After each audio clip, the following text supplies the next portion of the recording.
do believe we're coming up to the first boss here. We're getting into the cave-like area. Oh, one thing to note, which is a little something that's different in some of the flashbacks that you go through. There will be profession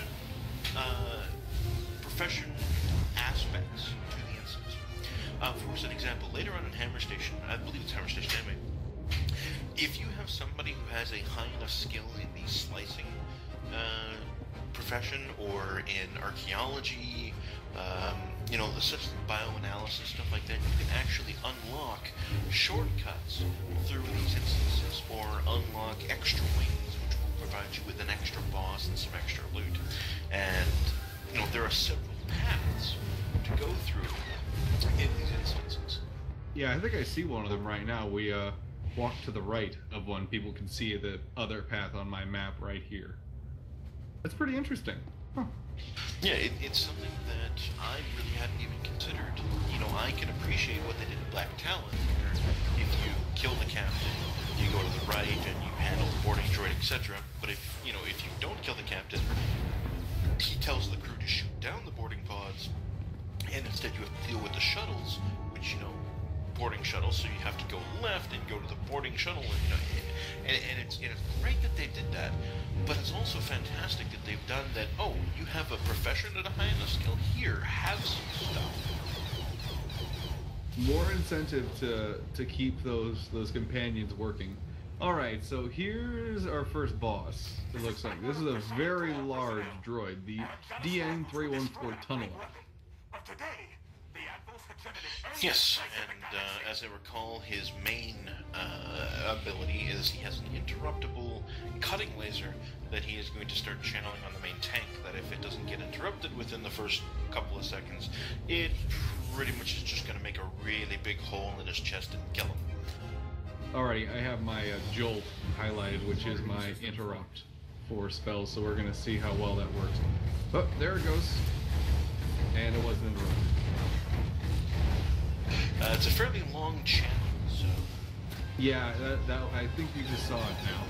Unfortunately, my interrupt did not connect, it seems. But we can certainly see the... Oh, demolition droids. Much like happened in Black Talon, you've got these demolition droids which are going to come out and try and rip some face and explode.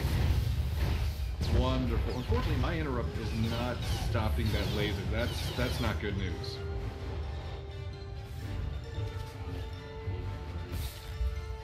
Now, one thing people should notice while we're doing this instance, trying to interrupt again.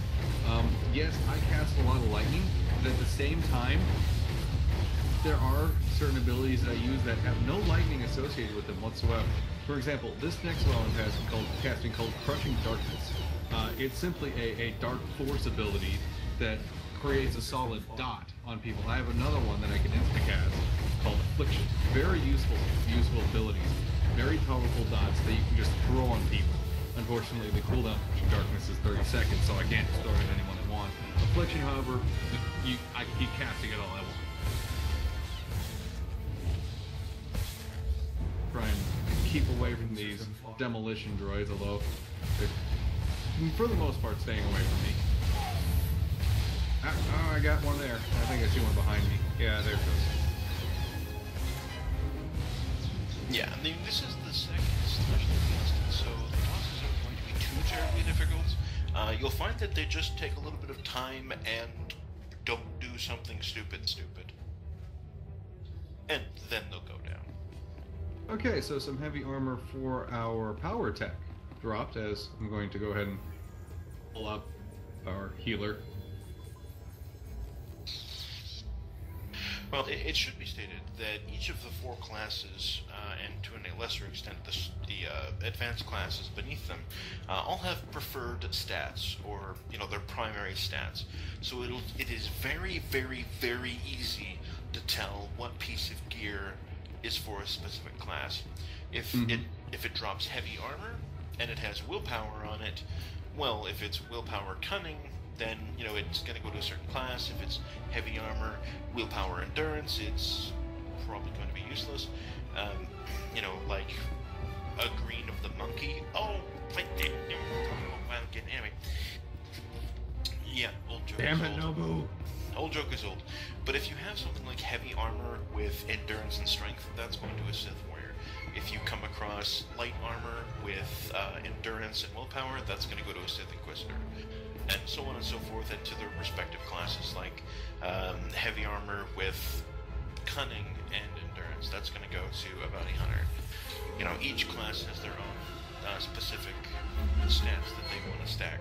So you'll be able to tell at a glance immediately what the scare is for, and also immediately if something is worthless. Like, say, if you find medium armor, which has, you know, strength and endurance on it with defense, then no one's going to use that. You might as well just immediately vendor it. Yeah. There isn't a tank that uses medium armor if I think about it here. Jedis use heavy armor if they go tank. Power techs use heavy armor. Oh, there's a clickable. I want to click that. Yes!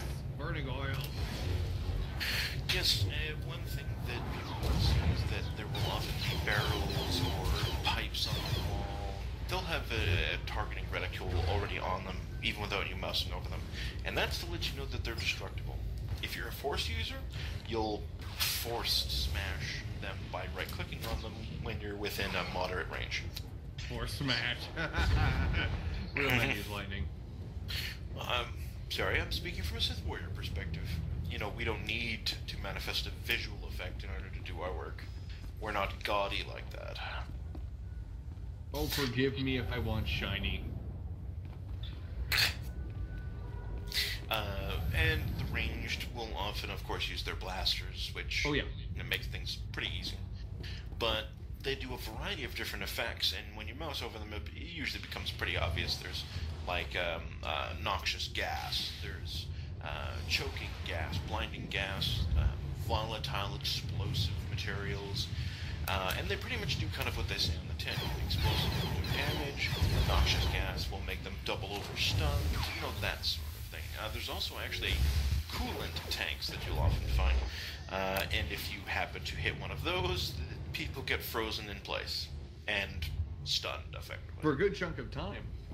For a very good chunk of time, and actually many of these poles are designed around that, and that's a mechanic they introduced in Black Talon and Hammer Station, which you'll see several times as Lito goes through here, that on those kind of poles, even if you lack CC, you can still CC some things, and you are almost required to in certain one of these poles. We had some lag there. As people could see, we were all just standing around, and then all of a sudden the next pole was dead. Yes, indeed. It's beta. Yep, it wouldn't be a beta if there weren't a few issues. Oh, hello. There's a pressurized something or other crate. Pressurized coolant tank. Gonna hit it. Oh, yep, that did a little bit. That was pretty.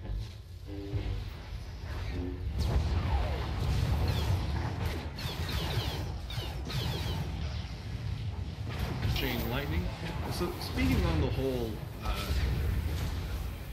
selected stats situation, willpower is obviously the caster version of the Sith Inquisitors, but what is the assassin's main stat? Is that cunning? Mm-hmm. Yep. Okay. Light armor with cunning and endurance, I believe. Mm-hmm. Now, I also got the chance to play, I absolutely love, and I hate to admit this because of my dark side tendencies, I love the smuggler. Now, I went gunslinger on him, but it didn't, I don't think it changed my primary stat from what it was to aim.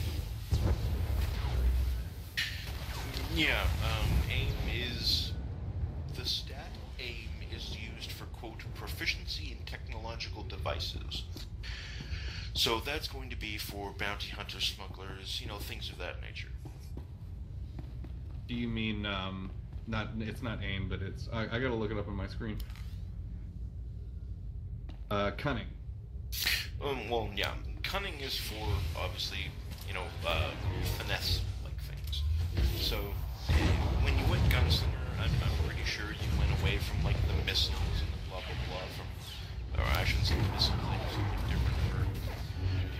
bombs hunter. and improvised explosives. Yeah, every class, of course, has its clone on either side. They've given them different names, and they've renamed the abilities, and they've given them different graphical effects, but the mechanical aspects of it are the same. The Smuggler's cohort on the other side, despite what people might think of the Imperial Agent, is actually the Bounty Hunter.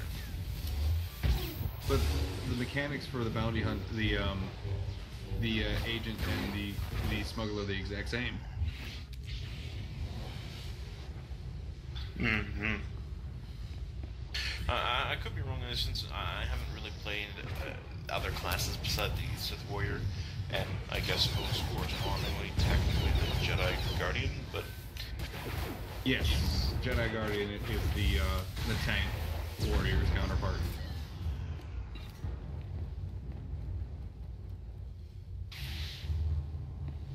So how's that light armor tank working out for you? He's doing pretty well, actually. He's not doing too bad.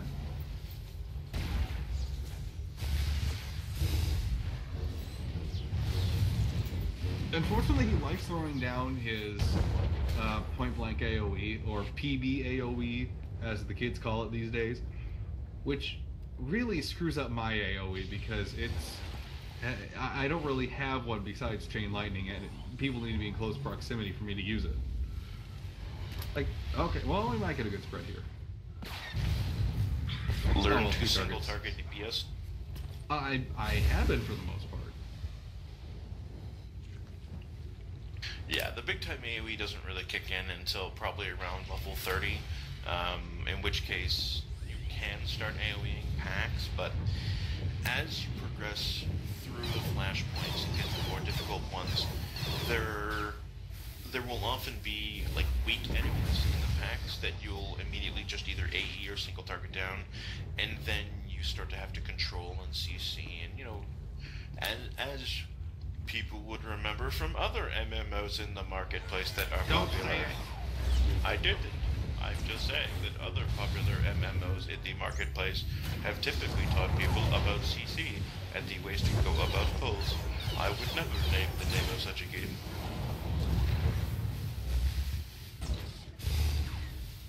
You know what game didn't do that well? Lord of the Rings Online. You know, I played it, I got the title of Rat Slayer, and that was pretty much it. That pretty much did the game in there for me right there. You're giving me a title for killing rats in the sewer. I'm not in on your game at that point. Oh my god, I died to a pack of rats! I actually did die to a pack of rats, that's the sad part. In RP game. In a tabletop RP game, though. Not an actual game. Yes, well, in a typical RPG game, a wizard or sorcerer at level 1 has a realistic chance of dying to a kitten in a one-on-one fight. Ouch.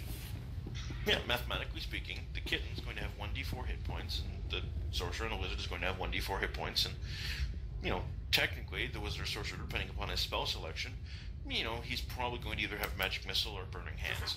So, okay, if he's chosen Burning Hands, the cat with its high reflex save is going to have pretty good chances to avoid it.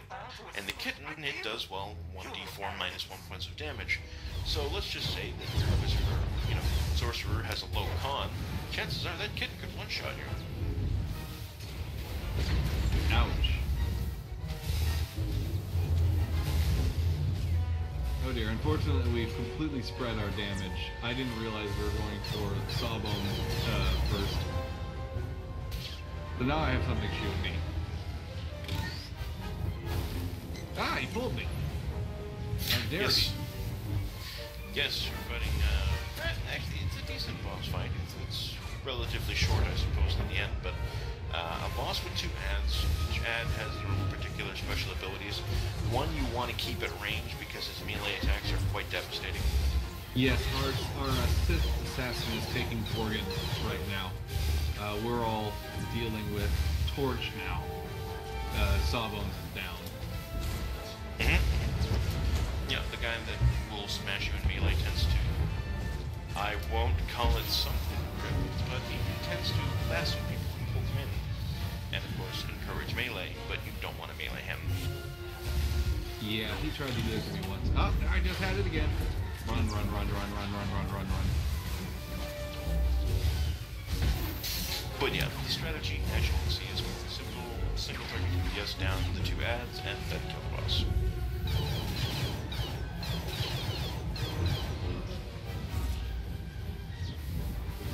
As we can see, he's going down relatively quick. We're going to have a conversation here, it looks like, after this fight. We have a glowing console behind us. Or in front of us, rather. Yes, you guys get to make a choice. Yay, choices. Sweet, delicious character development. We got more bounty hunter gear, assault body armor, aim, and endurance.